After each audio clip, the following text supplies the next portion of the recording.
It's my great pleasure. My name is Rachel Daly. I am Stakeholder Engagement Coordinator for the Centre of Excellence for Long-acting Therapeutics at the University of Liverpool. And I'm absolutely delighted to have our friend and colleague, Laxman Cherkupally, join us today. With over 15 years of experience in pharmaceutical development, Laxman specialises in paediatric dosage forms and new drug development. His decade-long journey at Novartis has been a continuous learning experience, evolving expertise from the lab to market launch.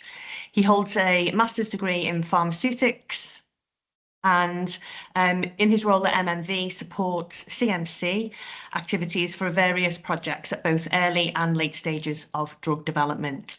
He manages the development of manufacturing and drug substances and products, collaborating closely with internal teams and external partners. Outside of work, he is passionate about yoga and meditation, which keep him inspired and centered in his professional endeavors. So, Laxman, thank you very much for joining us today. Feel free to take the floor and share your screen.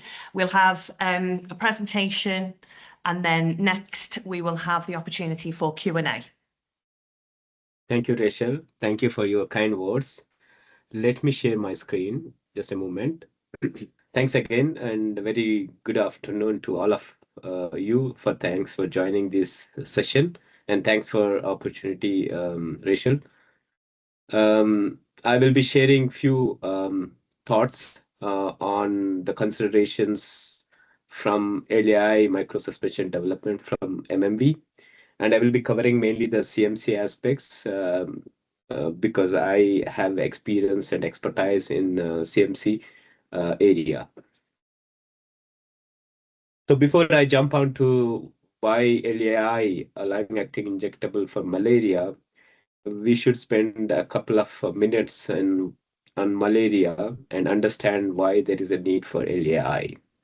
As most of you know, malaria is very deadly disease, and it's curable, but it's still a public health imperative, impacting almost 95 or 96% of deaths in sub-Saharan Africa. If you don't treat within 24 hours, the malaria can progress into severe illness and can result in death. And children less than 5 years, they share a lot of burden. They are most vulnerable, and they contribute to 79% of deaths in sub-Saharan Africa. And before they celebrate their 5th birthday, they are dying because of malaria. And as per the WHO reports, a child dies because of malaria nearly every minute. And if once it is infected, the child, each malaria episode can keep a child or a kid away from school for more than 3 days. But there are some treatment options available, but it is always said that prevention is better than cure. So to prevent the malaria, there is the standard of care, which is recommended by WHO, which is, we call it in short as SMC, seasonal malaria chemoprevention. During the rainy season, the children are administered. These are oral dispersible tablet, which consists of sulfadoxine, pyrimethamine, amiodarone as a co-packed formulation, which is currently being given in the low-income settings where the malaria transmission is high. And as you can see on the left side, the malaria is one of the top 3 killers of child less than 5 years after lower respiratory infection and diarrhea, which is highlighted, as you can see with the arrow. Malaria is top killer in children, mainly in sub-Saharan Africa. So what do we do? Because there is a standard of care, which I again mentioned here, which is currently being used as per the WHO recommendation, which is a 3-day dosing regimen, which is per cycle. As you can see on the picture left side, the strip consists of sulfadoxine, pyrimethamine white tablet, and amiodarone as yellow tablets. So they are given as 3-day regimen, meaning on day one, the SP and AQ combination is being given to the children by healthcare worker, and they will suggest to the children or parent to take the next course, like day 2 and day 3 on their own, which consists of amiodarone, which is yellow tablets. This is the monthly intervention. Like every month, they have to take this 3-day course, and they will get protected for 28 days. And the current cost of the this full regimen is 1.2 US dollars, as per that. It does not include the implementation or access cost. But as you can see, these are given orally, oral dispersible tablets, and as indicated in the image, that there is only 28 days protection, and you have to take it every month throughout the season, which is like 4 times. So there are some limitations as mentioned on the left side. So you can see that on first cycle, the healthcare worker would ensure that you are administered the first dose, but on the following days, it is advised to the parent or children to take their own, where there is less adherence. I mean, based on the data available, it's only a 20% adherence that has been reported based on the PK models. And I mean, it's mainly recommended for less than 5 years and leaving children of older than 5, which are unprotected. So how we can change the current situation? The future would be brighter with this new intervention, which is long-acting injectable, which would be a single dose per season, where the children or kids would be given one shot, which will be protecting them from malaria for 3 to 4 months. And the cost of the dose or intervention would be almost similar to the full cycle of standard of care on the left side. So the benefits with this long-acting injectable would be adherence, because it's one shot, one visit, where patient or sorry, subject or the kid would get protected from malaria. And the formulation or the drug product does not require any cold chain and is stable in tropical conditions, zone 4A, 4B. And then it also offers the regimen simplification, which is like you don't have to take full, uh, just like standard of care where you are taking 3-day dosing regimen in 4 cycles is not required. It's only a simple single shot. So this is a game changer from what currently being used. And this is a new intervention that is going to improve the standard of care. But it is good. But how we will ensure that the long-acting injectable is being developed for malaria? There are multiple options available from the formulation technology perspective. As you can see on the screen, there are various platform technologies which I have mentioned. I've shortened to 4 sections here. On the first one is aqueous-based formulation technology, which is very conventional, which most commonly used and also most known in the pharmaceutical industry, where the drug is milled to the microparticle size or nanoparticle size and dispersed into the aqueous media. And either it can be ready to use or to be reconstitution based on the stability of the compound. But the main mechanism of action from these dosage forms is based on the solubility or the dissolution of the drug substance.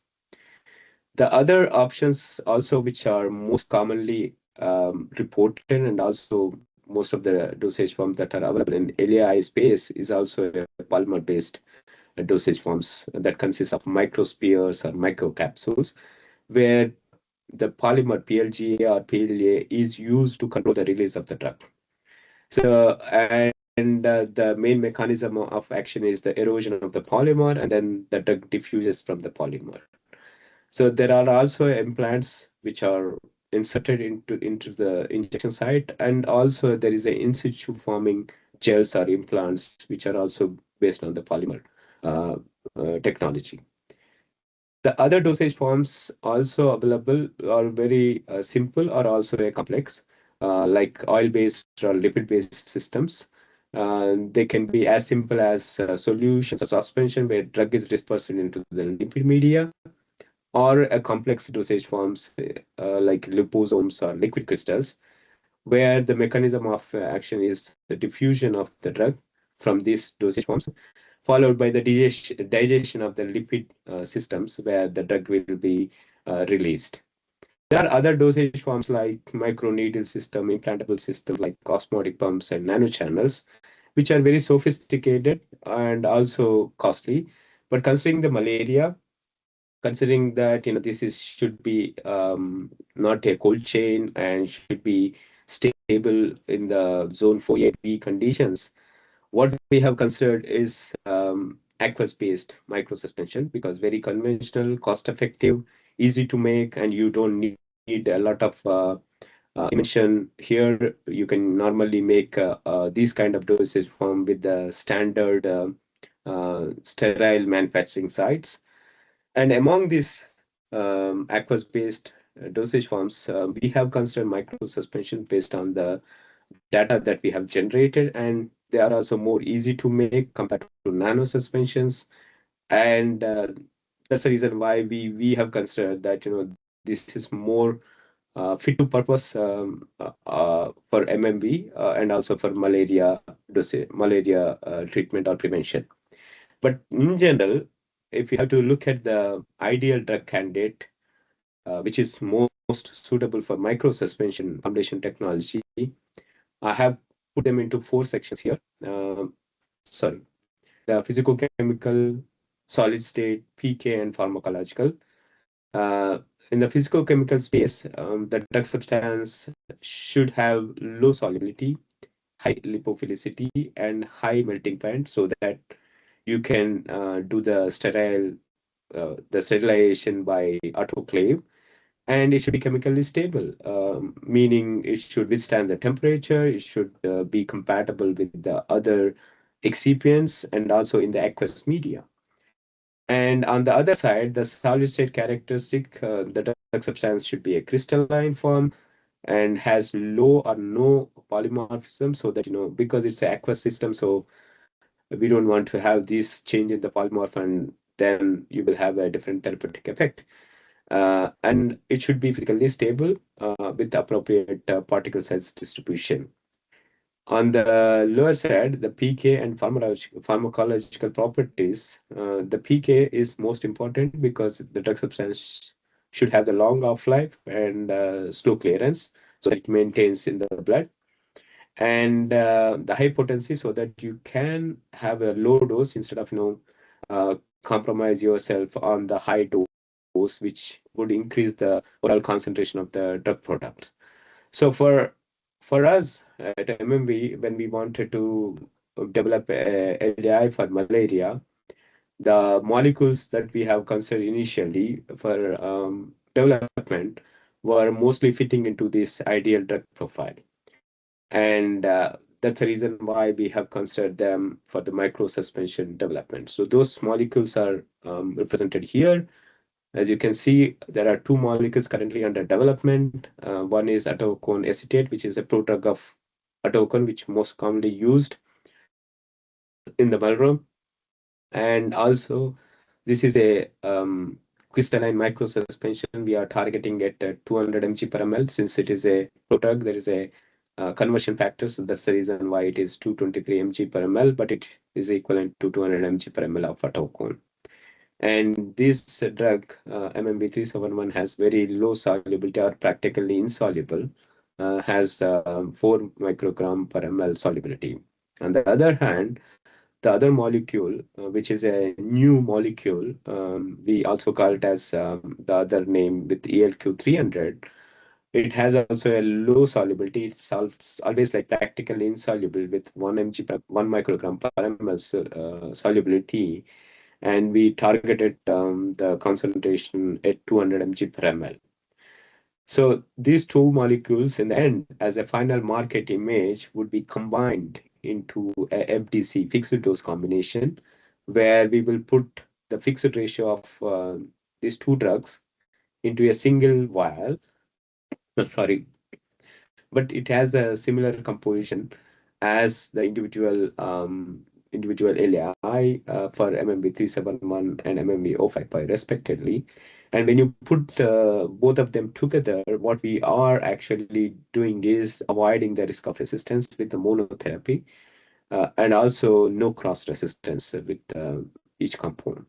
So that's the advantage of developing a FDC in the end for malaria.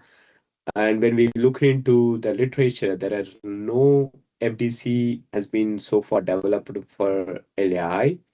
So far, it is only the loose combination where there are two different formulations are being injected in the different sites, and but not as a combination in fixed dose ratios. So this is our strategy for malaria, where these two molecules are under development. So when we were developing, what we have come across, there are different considerations or challenges we should keep it in the mind for the microsuspension development. I have highlighted them few. There are, sorry, other like PSD, sterility, which is anyway essential for the microsuspension development. But the most key CMC considerations are listed here. I wanted to highlight one of the key parameter is uniformity. Uniformity in the bulk and also uniformity of the dosage units during the filling. Generally, we have considered this as part of the IPC so that you ensure that this is being done during the manufacturing. So the process that we develop for microsuspension manufacturing should demonstrate that the bulk, uh, which is like before filling, has the uniform drug throughout the vessel. And also, when you do the filling from the bulk to the small units during the filling operation, it is uniformly filling the drug substance into each vial. Though it looks easy, we don't have to worry for solutions. But since it is a suspension where the drug is suspended into the continuous medium, we need to ensure that it is uniformly distributed. And sorry, based on our experience, it is through the IPC where we demonstrate the content uniformity. I will highlight that in the coming slides. And when it comes to the final product, there are different quality parameters which are very, very essential to be kept in mind. One is that fill volume. So we generally consider that we we will fill whatever it is needed, but you have to consider the sub-elements into the fill volume, which is like extractable volume. There is residual volume. There is also a excess volume, which is generally called as overfill. Sorry. And for microsuspensions, there is a very, very important parameter is resuspendability, because you are filling, I mean, I'm talking about the ready-to-use microsuspension. When it comes to reconstituted dosage forms, where you will add the continuous or the diluent to the powder and then resuspend it or reconstitute it. But in case of ready-to-use suspensions, you need to shake them to get the uniformity of the suspension. That is called as a resuspendability. The shaking time required to ensure the suspension in the uniform stage is called as a shaking time, and then there is a holding time and residence time. We will discuss more in the coming slides. So this is also an important parameter. Sorry. And then there is also a other quality parameter, which is in syringeability and injectability. Even though they look similar, they are not the same. We need to consider that they are taken care during the development, because there are different factors that would influence the syringeability and injectability. A few of them are tissue back pressure and also the needle size. The last one is the stability. So, as I mentioned, the drug substance should be stable enough, chemically, physically, and also you have to demonstrate in the drug product stability in all these conditions so that you don't need the cold storage conditions with microsuspensions. Sorry. So you can see in the picture here the uniformity of bulk and uniformity of dosage units. These are not the real pictures. These are AI generated picture from the co-pilots. It does not look, they are real, but they are representative here. As you can see on the left side, the bulk. So you don't see the uniform suspension, but I should have given the right prompt to make it proper image generation using AI. But it has given the good picture, by the way, to represent the suspension. So on the left side, when you make the bulk, you have to ensure that the uniformity of bulk in the top, middle, and bottom, so that when you transfer this bulk to the filling area, so you have this drug uniformly distributed throughout the bulk from top to bottom. On the right side, again in the picture, it shows differently. You cannot fill the vials with the closure on it. So, but it's AI. Sorry.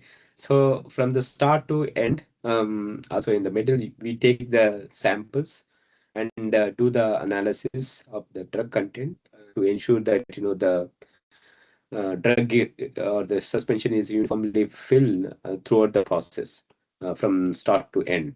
So this is a very important IPC parameter which we should consider and pay attention to when we are doing the development and also during the manufacturing of microsuspensions. And other important consideration, as I mentioned earlier, the fill volume. So there are some definition as per the compendia. The fill volume, as you all know, that the actual fill volume which is filled into the container or the vial, right? So, so, but extractable volume is the volume that you can withdraw using a syringe from the vial.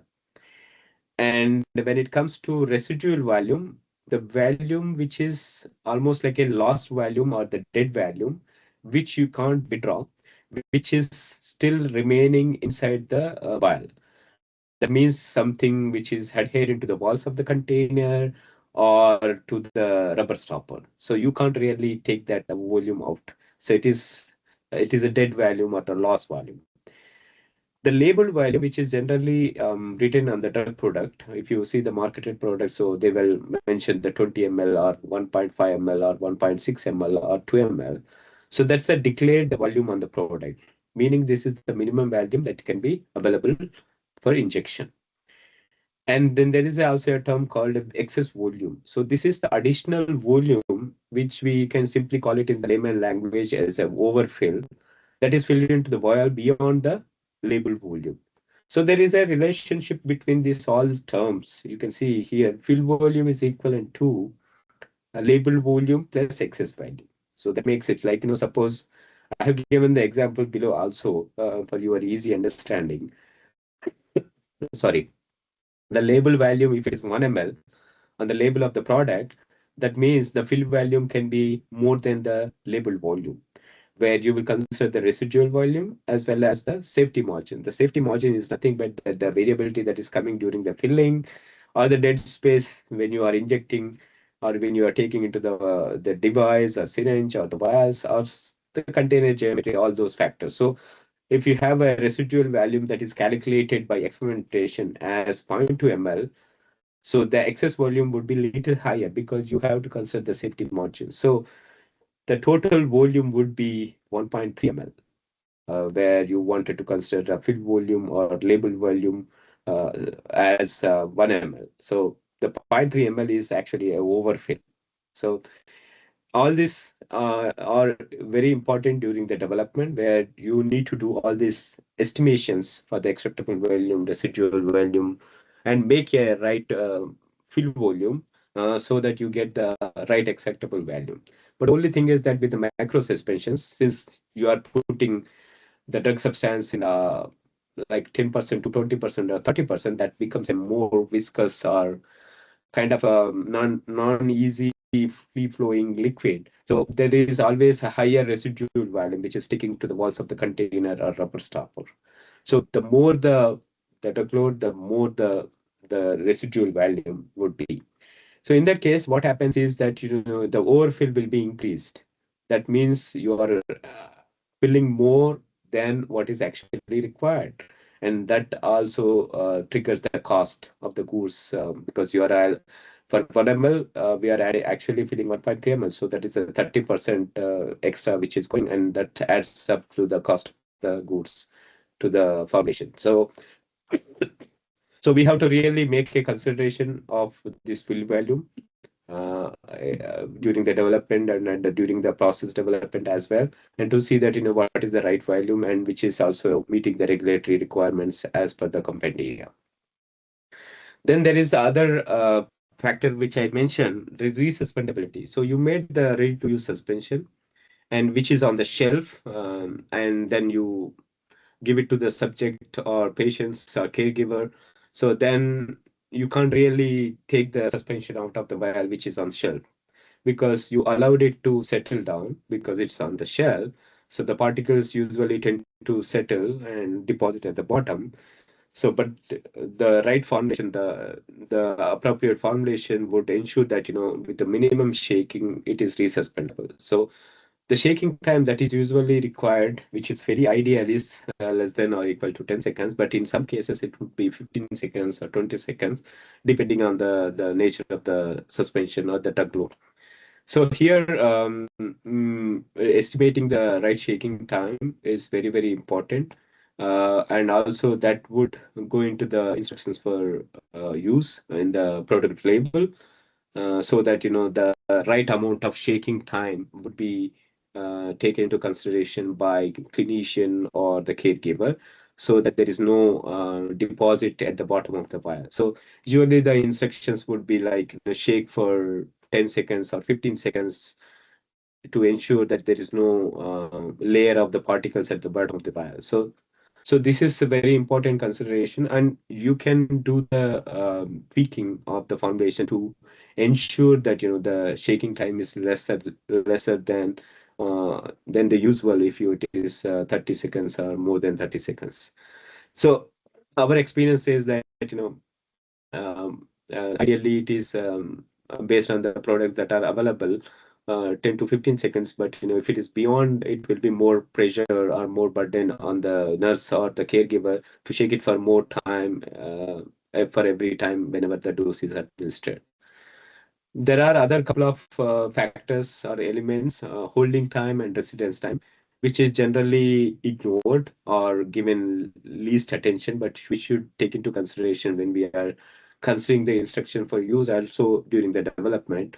The holding time, that time after the first shaking until you withdraw that suspension into the syringe. So you are allowing again the shaken vial on the shelf. So how much time? Like, ideally, it cannot be like immediate, because you can't really, because you have to take the syringe out and then take it into the syringe. So it varies case by case, but the minimum time is better. But in some cases, if we generate the data that even if it is 5 seconds, or sorry, 5 minutes or 10 minutes, if there is no impact on the syringeability or the injectability, then you don't have to specify what is the holding time. But in cases where the formulation is very sensitive for this settling, where you may have to specify, then in that case, you have to be very specific in the instructions for use. Then there is also another parameter, which is residence time. This is the time between withdrawal into the syringe until you inject into the subject to the injection site. So you have taken into the syringe until you give it to the subject. There is maybe few seconds, or sometimes you will do the logistics check where the subject is right and all. So this is only for the clinical setting, but otherwise in the usual case where in the field, it should be as minimum as possible. Once you withdraw, then you just prime it and then inject it to the subject. So ideally, it should be immediate, but some cases it varies. We have to consider case by cases based on the formulation nature, but minimize as much as possible, but generate the data in the formulation lab. by keeping the suspension in the syringe for 1 minute to maybe 5 minutes, and then see that how it behaves. Is there any blockage of the needle, or there is a deposit in the syringe and there is a blockage of the tip of the syringe? So all these parameters maybe have to be considered, so that you ensure that the resuspendability is maintained, and all the times like shaking time, holding time, residence time is being calculated and well characterized, and that would also help us to give the instruction for use for the drug product. Then there is another very important key consideration for development of microsuspension is syringeability, injectability. Even though they sound same, but it's slightly different and they are interdependent as well. So the syringeability is the ease with which the formulation is withdrawn into the syringe from the vial. And on the other end, injectability is the ease with which formulation can be expelled or dispensed from the syringe and while injected into the muscle or tissue. So these two parameters are very, very important, and also the needle sizes also plays a crucial role, along with other influencing factors, as I mentioned here, then the tissue resistance and the drug load, and subsequently the viscosity and dose volume.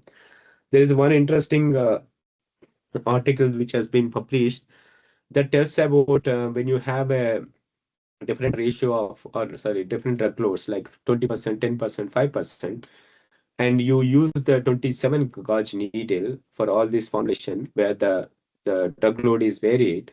When you inject into the vein versus when you inject into the ex vivo tissue, there is clearly a difference. So because when you inject into air, there is no obstruction, there's no resistance that is coming to the plunger. So as per the data which has been published for certain formulations which they have studied, when it was injected, like 5% drug load formulation, when it was injected into air, it was okay, green, but when it was injected into muscle, it was not passing. There was sometimes there is a failure. So the green indicates it's passing through the needle easily. The orange is like sometimes it is yes, sometimes it is failure, and the red is completely blockage. So, and the other study which they have done where they have kept the concentration or the drug load as 20% same, and they have changed the needles and checked, which needle works either in the air or with the tissue. So what they have observed with 20% drug load, 22 gauge needle was working fine when it was injected into the air, not the 25, 27, because there were some obstructions or there is some resistance. But when the same formulation was injected with using 22 gauge needle into the muscle, it was not passing. There was situations where it was showing the green, but there are situations where it was orange, meaning it was not successful. So there is a lot of interdependency of different factors like needle gauge, tissue back pressure, drug loading, dose volume. All these factors will influence the injectability in essence. So what we were trying to do is look into this ex vivo assessment models for evaluation and injectability of our drug product, so that we will consider all these various factors and make a recommendation like this is the range. When you have 20% drug load, this is the range of the needle size you have to consider. When you have a tissue, when you don't have a tissue, which is not usually the case, you will be injecting into intramuscular administration, so there will be obviously a tissue. So in that case, we need to really consider all these factors into and make a right judgment for the right needle size. If not, then you may have to reduce the concentration of the drug into the dosage forms. Instead of going for 20%, you may have to go down to 10% or 5%. But there is a right balance needed between all these parameters to come at the optimum dosage form with the right needle size and without any issues of tissue back pressure, and also with the right dose volume. So we are working towards this assessment tool, and we will have very good data which hopefully will be published also soon later. In summary, I wanted to tell you that LAI, long-acting injectable, is very potential game changer chemo prevention intervention to defeat this malaria. And whatever we have been doing for the LAI development, it will be in the end as a fixed dose combination, and which will be the first time in LAI platform so far. And among all the foundation technologies that are currently available, aqueous suspension was preferred for us because it is cost effective, very simple and conventional technology. And for one of our molecules, MMB-3711, we have completed the phase 1. Now currently for other compound MMB-055, the phase 1 study is ongoing. So during the development of all this clinical formulation, we have learned that the CMC aspects are very key for rational development and success of this project. And we have got a lot of lessons from the CMC as mentioned, and that are helping us to make next generation AI development more effective and robust, so that this knowledge will be helpful to other PDPs or other partners who are doing the development for LAIs, mainly for the low income settings, which is impacting the children. So that's all from my side, and I would like to thank you, all the project team members and partners who have contributed in this LAI development. And there is a disclaimer, whatever information that I have been sharing, it's my understanding and nothing to do with the MMB, no binding. And thank you so much for your attention. I think I have taken a little more time than it was told by Rachel. So now it is open to questions. Thank you so much. And stop sharing. Thanks, Lakshman. We've had a couple of questions come through in the Q&A section, and I'll also enable microphones if anybody would like to ask a question themselves out loud. So we'll start with a question from Prajith. For an approved long-acting injection, where can we find information regarding the residual volume in a vial? Will this be available on the label of the injection vial? No, generally this is not available. You may have to estimate yourself. Okay. It's not generally published by the manufacturer or the developer. Okay, thank you. Another question has come through. To what extent does the sedimentation rate influence the UOD in a microsuspension formulation? Yeah, this is a good question. The sedimentation rate we need to really characterize during the development to understand the uniformity in the bulk and also in the filling. So in our case, what we were been doing is that this for one of the compound, the rate of settling was high, and we don't want to have slow rating, because otherwise it increases the viscosity of the formulation and then subsequently the injectability and syringeability. So there is a right balance required where you allow the settling of the particles, but they can get resuspended. But during the manufacturing, where the bulk uniformity and the content uniformity has to be ensured, where what we have done is during the filling operation, you can make a loop. Loop means there is a two pipes which are going from the bulk, which would ensure that the suspension is continuously resuspended. It is not so that you are just doing one loop where the suspension is coming from the bulk into the filling line, but there is also a loop which is reconnected to the sac where the suspension is resuspended, and it is always on the continuously stirring mode, not allowing to settle during the filling operation, even into the tubing. So you have to take sufficient precautions during the filling line, where the recirculation is ensured, and there is also a bulk is continuously under stirring at the right RPM.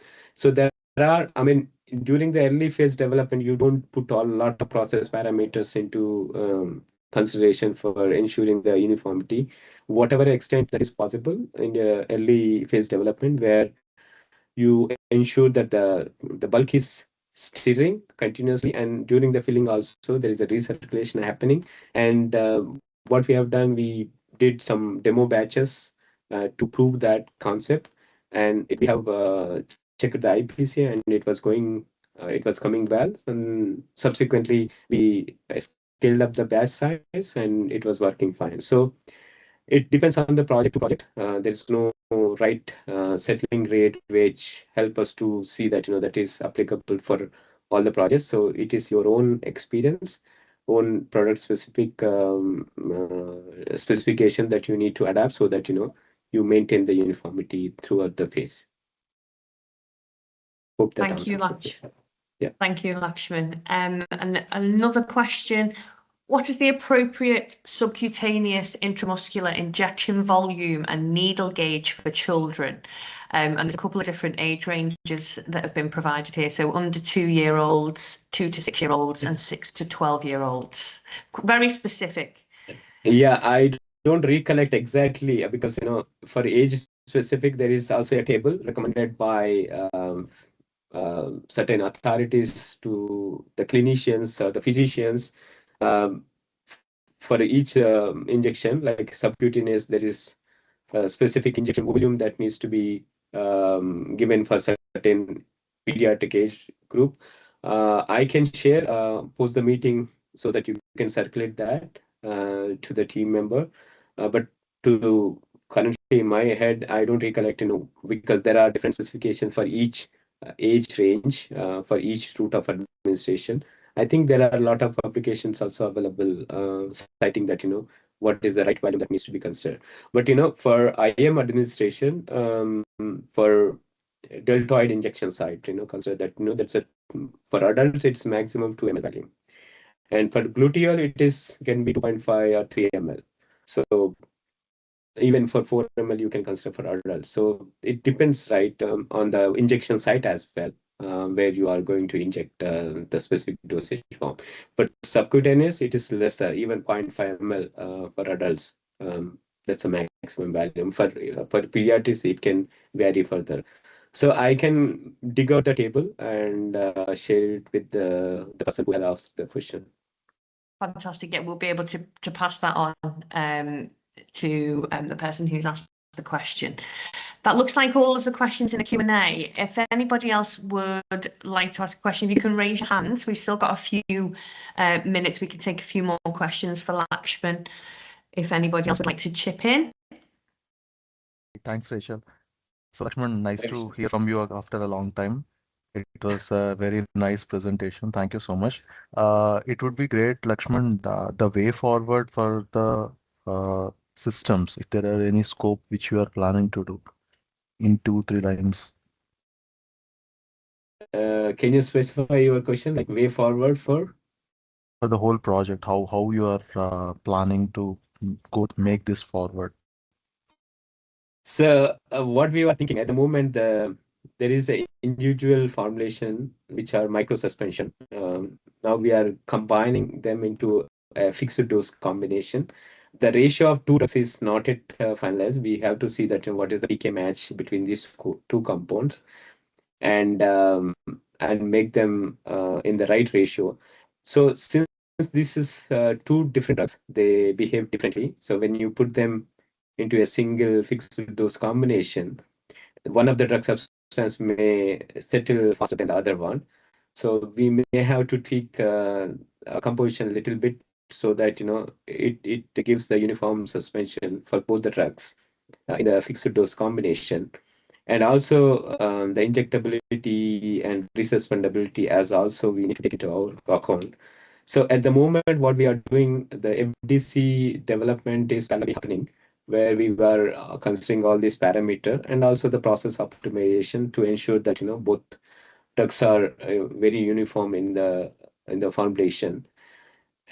And yeah, I mean, the final market image would be, I don't know how much would be the final overfill.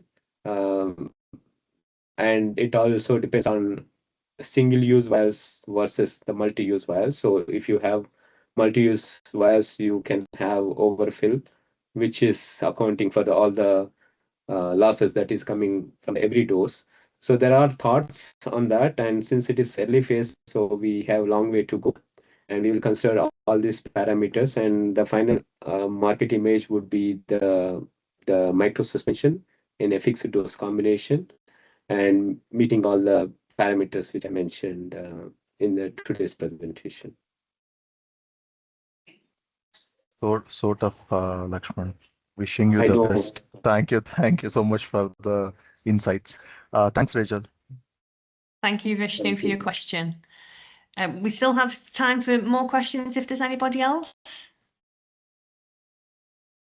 Yes, please. I'm unable to raise my hand. This is Joelle Dountio from Treatment Action Group. Hi, Joelle. Go ahead. Thank you very much. Excellent presentation. I'm just wondering, based on where you are with the research right now, maybe I'm just, leaping way ahead. About when do you anticipate for these LAI to hit the market? That's a good question. As you know, we need to do all this phase 2, phase 3, and this is a long-acting injectable. So there is a long follow-up of the subjects in the clinical trials. So I mean, it's a very ambitious project for us, and we are doing everything to expedite as much as possible. With the current timelines, we project it can be available maybe, and if everything goes, finger crossed, if everything goes well, we would like to have this product to the children 2031 or 2030 or 2031. That's our target. Even though it is so ambitious, we are trying to do our best. I mean, I'm very hopeful that we will reach that goal. Thank you, Lakshman. Thank you, Joelle, for your Thank question. you. We've had a couple more questions come in the Q&A section now. If we can ask, let me see, we've got, is the ultimate plan to tech transfer this to a CDMO, and how do you select CDMOs with appropriate experience in LAI production? So yeah, I mean, we have picked the foundation technology, which is very conventional, like a microsuspension, right?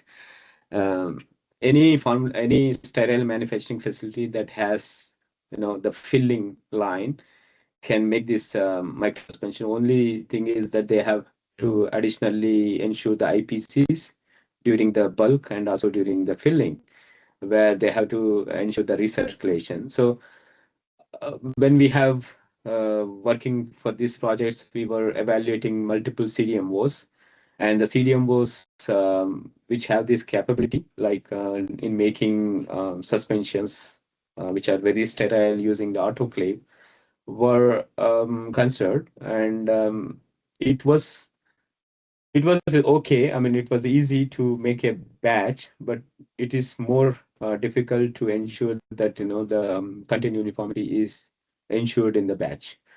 So if you have experience in handling the microsuspensions, like different CDMOs have it in Asia specifically, and there's a couple of CDMOs in Europe also who can do the microsuspension development manufacturing.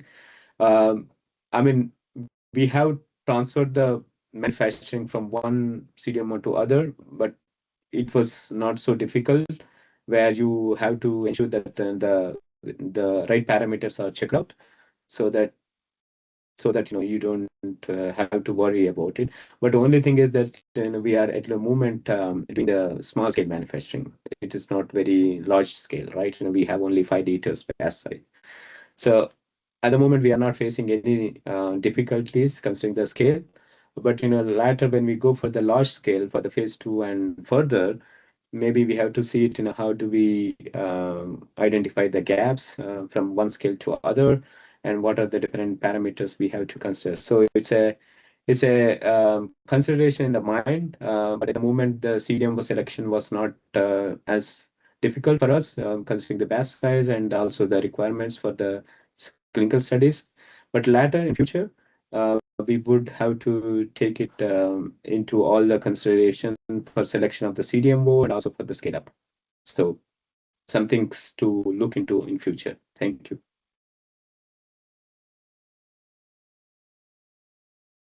Okay.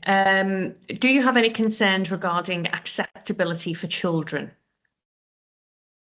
Yeah, I mean, at the moment, the phase 1 studies are in adults. We are not yet reached to the children or kids, but we have done, I mean, we are doing the market research where we are reaching out to the different key opinion leaders and also the nurses who are on the field based on the vaccine, I mean, which are also injected into intramuscular. So there is some knowledge available from the vaccine administration for malaria. And also we are doing the market research to get this understanding, how is this acceptable? But based on our understanding from the vaccines, this is okay because it gives them protection for 3 to 4 months with one shot instead of taking a lot of pills, which is a pill overload, right, for children and also to the parents and caregivers. So I think in the we will have also a right market research feedback soon, but so far we don't see any issues with respect to acceptability. But we will have to look into all the other dimensions as well with respect to acceptability parameter. Okay, thank you. Another question from the Q&A. What are the critical manufactured equipment and process controls required for the scalable production of long-acting microsuspension formulations intended for classification as complex generics? I mean, I may not be the right person to answer at this moment because I'm doing this manufacturing for phase 1 supplies for 5 kg or 5-liter batch size. So there is few parameters which I am considering at the moment for manufacturing of these suspensions. As I mentioned in my presentation, there are few of the key parameters for consideration, but there could be many when we go for the larger scale. As we go for the fixed dose combination, there could be additional parameters which we need to ensure. Maybe at the moment we see that they are the whatever parameters, the quality control parameters that I have mentioned are sufficient for making the right batch size which is currently needed for our clinical supplies.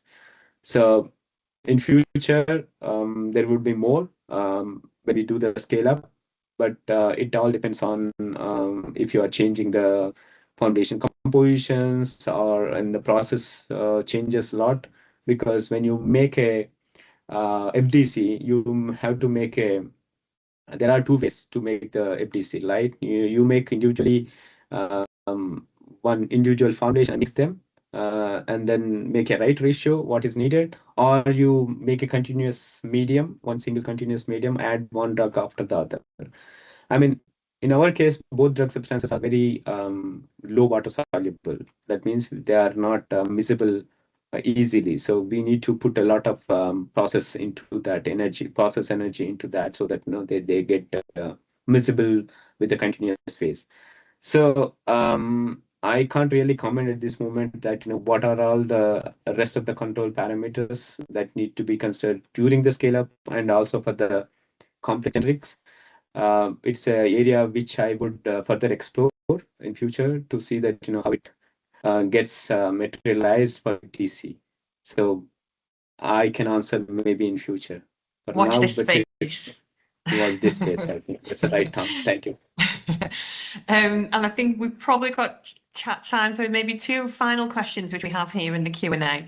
Are you looking at using PBPK modeling to inform some aspects of the program, for example, pediatric dose optimization for trial design? Yeah. I think yes, I would say I'm not the expert. We have experts within our organization who are doing this modeling work to estimate the right doses for the pediatrics and also the right PK profile that is needed, the off-life and also other parameters. So yes, it's work in progress where our team is using all these models so that we can accelerate the project. Okay. And a final question around pricing. Cost per dose is $1 to $2. Not sure about that being realistic. Is this a mandatory requirement? The question says.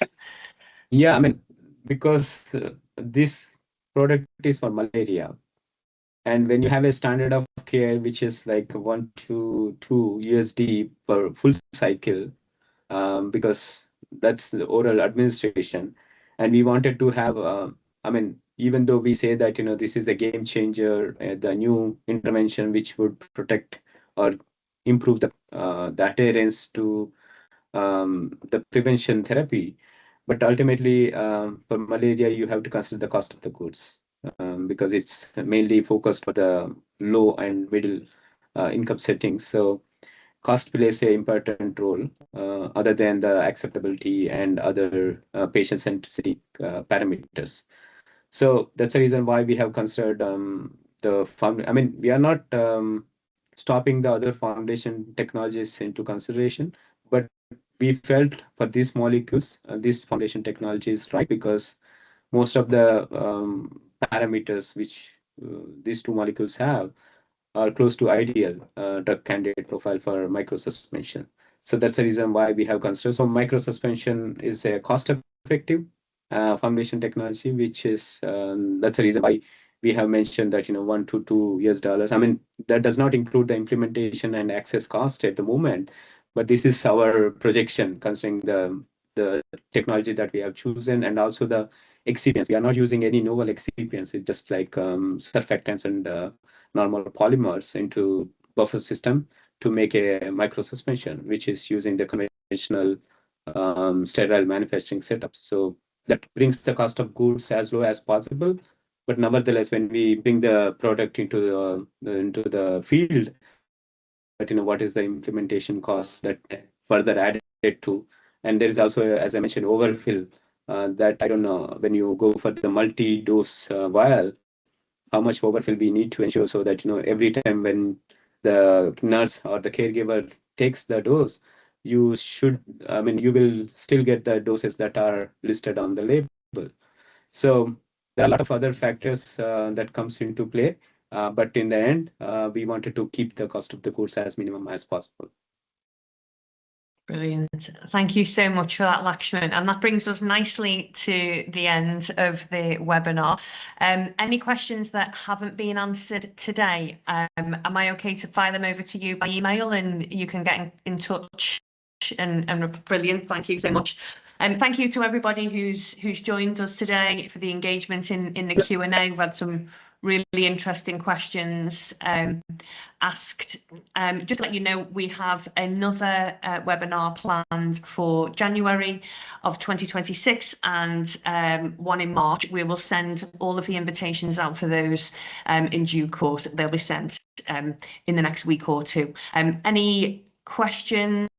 Any suggestions of topics that you'd like us to discover in this series, please feel free to send them over to us by email. And anybody who would like to give a talk or share their knowledge or expertise within this series, again, the invitation is open for you to do that. Thank you very much. Thank you. Thanks, Have a good rest Laxman. of the day. Bye-bye. Thank you. Bye now. Bye. Thank you, Laxman. Thank you.